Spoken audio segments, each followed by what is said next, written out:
ಬನ್ನಿ ಹಾಗಿದ್ರೆ ಇವತ್ತಿನ ಬ್ರೇಕ್ಫಾಸ್ಟ್ ರೆಸಿಪಿನ ಯಾವ ಥರ ಮಾಡೋದಂತ ನೋಡೋಣ. ಮೊದಲಿಗೆ ಒಂದು ಬೌಲ್ಗೆ ನಾನಿಲ್ಲಿ 1 ಕಪ್ ಆಗುವಷ್ಟು ಗೋಧಿ ಹಿಟ್ಟನ್ನ ಹಾಕ್ಕೊಂಡಿದ್ದೀನಿ. ಮತ್ತು ಅದೇ ಕಪ್ ಅಳತೆಯಲ್ಲಿ ನಾನಿಲ್ಲಿ ಒಂದು 1/4 ಕಪ್ ಆಗುವಷ್ಟು ರವೆ ಹಾಕ್ಕೊಂಡಿದ್ದೀನಿ, ಸಣ್ಣ ರವೆ ಹಾಕ್ಕೊಂಡಿದ್ದೀನಿ. ಹಾಗೆ ಒಂದು ಅರ್ಧ ಟೇಬಲ್ ಸ್ಪೂನ್ ಆಗುವಷ್ಟು ಜೀರಿಗೆ, ಒಂದು ಅರ್ಧ ಟೇಬಲ್ ಸ್ಪೂನ್ ಆಗುವಷ್ಟು ಗರಂ ಮಸಾಲ, ಹಾಗೆ ಒಂದು 1/4 ಟೇಬಲ್ ಸ್ಪೂನ್ ಆಗುವಷ್ಟು ಅರಿಶಿನ, ಹಾಗೆ 1 ಟೇಬಲ್ ಸ್ಪೂನ್ ಆಗುವಷ್ಟು ಚಿಲ್ಲಿ ಫ್ಲೇಕ್ಸ್ ಇಲ್ಲ ಅಂದರೆ ನೀವು ಖಾರದ ಪುಡಿನೂ ಕೂಡ ಒಂದು ಅರ್ಧ ಟೇಬಲ್ ಸ್ಪೂನ್ ಹಾಕುವಷ್ಟು ಹಾಕೊಬೋದು. ಇದೆಲ್ಲ ಹಾಕಿದ ನಂತರ ನೀಟಾಗಿ ಒಂದು ಸಲ ಚೆನ್ನಾಗಿ ಮಿಕ್ಸ್ ಮಾಡ್ಕೋಬೇಕು. ನೋಡಿ, ಚೆನ್ನಾಗಿ ಮಿಕ್ಸ್ ಮಾಡ್ಕೊಂಡ ನಂತರ ನಾನಿಲ್ಲಿ ಒಂದು ಸ್ವಲ್ಪನೇ ನೀರನ್ನ ಹಾಕ್ಕೊಂಡು ಸ್ವಲ್ಪನೂ ಕೂಡ ಗಂಟು ಬರದೇ ಇರೋ ರೀತಿ ಈ ನೀಟಾಗಿ ಒಂದು ವಿಸ್ಕರಲ್ಲಿ ಚೆನ್ನಾಗಿ ಮಿಕ್ಸ್ ಮಾಡ್ಕೋಬೇಕು. ಫ್ರೆಂಡ್ಸ್, ಹಾಗೆ ನೀವು ನನ್ನ ಚಾನಲ್ನ ಸಬ್ಸ್ಕ್ರೈಬ್ ಮಾಡ್ಕೊಂಡಿಲ್ಲ ಅಂದರೆ ಪ್ಲೀಸ್ ನನ್ನ ಚಾನಲ್ನ ಸಬ್ಸ್ಕ್ರೈಬ್ ಮಾಡ್ಕೊಂಡು ನೋಡಿ. ಹಾಗೆ ಈ ರೆಸಿಪಿ ನಿಮ್ಮೆಲ್ಲರಿಗೂ ಇಷ್ಟ ಆಗಿದ್ರೆ ನಿಮ್ಮ ಫ್ರೆಂಡ್ಸಿಗೆ, ನಿಮ್ಮ ಫ್ಯಾಮಿಲಿ ಮೆಂಬರ್ಸಿಗೆಲ್ಲ ಶೇರ್ ಮಾಡಿ.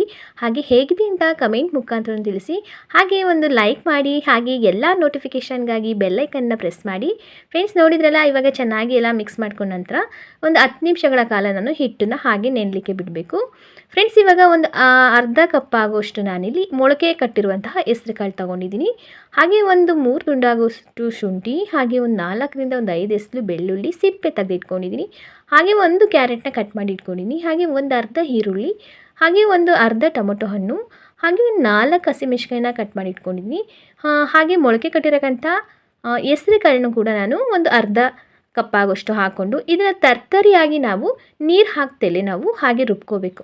ನೋಡಿ, ಈ ರೀತಿ ರುಬ್ಕೊಂಡ ನಂತರ ನಾನು ಒಂದು 10 ನಿಮಿಷಗಳ ಆದಮೇಲೆ ನಾನು ನೆಂದಿರೋಕ್ಕಂಥ ರವೆ ಹಾಗೆ ಗೋಧಿ ಹಿಟ್ಟಿಗೆ ಇದನ್ನು ಮಿಕ್ಸ್ ಮಾಡ್ಕೊತಾ ಇದ್ದೀನಿ. ನೋಡಿ, ನೀಟಾಗಿ ಚೆನ್ನಾಗಿ ಅದು ಮಿಕ್ಸ್ ಆಗೋ ರೀತಿ ನೀಟಾಗಿ ಮಿಕ್ಸ್ ಮಾಡ್ಕೋಬೇಕು. ಇವಾಗ ಕರೆಕ್ಟಾಗಿ ಹದವಾಗಿದೆ, ಇಷ್ಟು ತಿಕ್ನೆಸ್ ಇರಬೇಕು.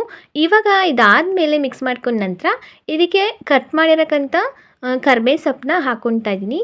ಹಾಗೆ ಕಟ್ ಮಾಡಿರೋಕ್ಕಂಥ ಕೊತ್ತಂಬರಿ ಸೊಪ್ಪನ್ನು ಕೂಡ ಇದಕ್ಕೆ ಹಾಕ್ಕೊತಾ ಇದ್ದೀನಿ.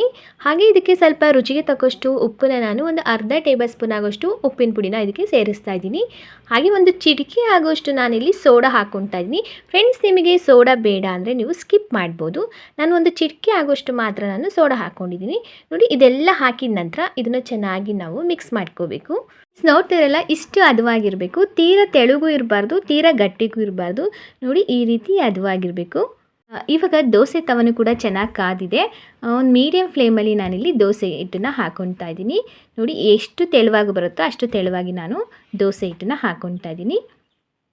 ದೋಸೆ ಹಿಟ್ಟು ಹಾಕಿದ ನಂತರ ನಾನಿಲ್ಲಿ 1 ಟೇಬಲ್ ಸ್ಪೂನ್ ಆಗೋಷ್ಟು ಎಣ್ಣೆ ಹಾಕ್ಕೊತಾ ಇದ್ದೀನಿ. ಎಣ್ಣೆ ಬದಲಾಗಿ ನೀವು ತುಪ್ಪನ ಕೂಡ ಬಳಸ್ಬೋದು.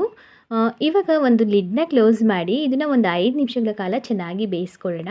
ನೋಡಿ, ಒಂದು 5 ನಿಮಿಷ ಚೆನ್ನಾಗಿ ಬೆಂದ ನಂತರ ಮತ್ತೆ ನಾನು ಇನ್ನೊಂದು ಸೈಡು ಕೂಡ ನಾನು ಬೇಯಿಸ್ಕೋತಾ ಇದ್ದೀನಿ. ಅದನ್ನು ಕೂಡ ಒಂದು 5 ನಿಮಿಷ ಚೆನ್ನಾಗಿ ಬೇಯಿಸ್ಕೋಬೇಕು.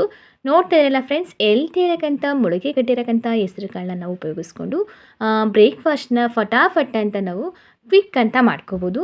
ಅದರಲ್ಲೂ ಆಫೀಸ್ಗೆ ಹೋಗೋರ್ಗಾಗಿರ್ಬೋದು, ಹಾಗೆ ಮಕ್ಳಿಗೆ ಸ್ಕೂಲಿಗೆ ಹೋಗೋರ್ಗಾಗಿರ್ಬೋದು, ತುಂಬಾ ಹೆಲ್ತಿ ಇರೋಕ್ಕಂಥ ಬ್ರೇಕ್ಫಾಸ್ಟ್ ರೆಸಿಪಿ ಇದು. ಒಂದ್ಸಲಿನಾರು ಈ ರೆಸಿಪಿನ ಟ್ರೈ ಮಾಡಿ. ತುಂಬಾ ಹೆಲ್ತಿಯಾಗಿರುತ್ತೆ, ಟೇಸ್ಟ್ ವೈಸ್ ಅಂತೂ ಸಖತ್ತಾಗಿರುತ್ತೆ ಅಂತಲೇ ಹೇಳ್ಬೋದು. ನೋಡ್ತಾ ಇರಲ್ಲ ಯಾವ ಥರ ಬಂದಿದೆ ಅಂತ.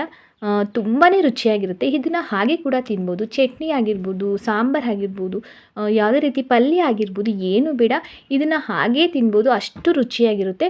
ಫ್ರೆಂಡ್ಸ್, ಈ ರೆಸಿಪಿ ನೀವೆಲ್ಲರಿಗೂ ಇಷ್ಟ ಆಗಿದೆ ಅನ್ಕೋತೀನಿ. ಇಷ್ಟ ಆಗಿದ್ರೆ ಪ್ಲೀಸ್ ನನ್ನ ಚಾನಲ್ನ ಸಬ್ಸ್ಕ್ರೈಬ್ ಮಾಡ್ಕೊಳ್ಳಿ.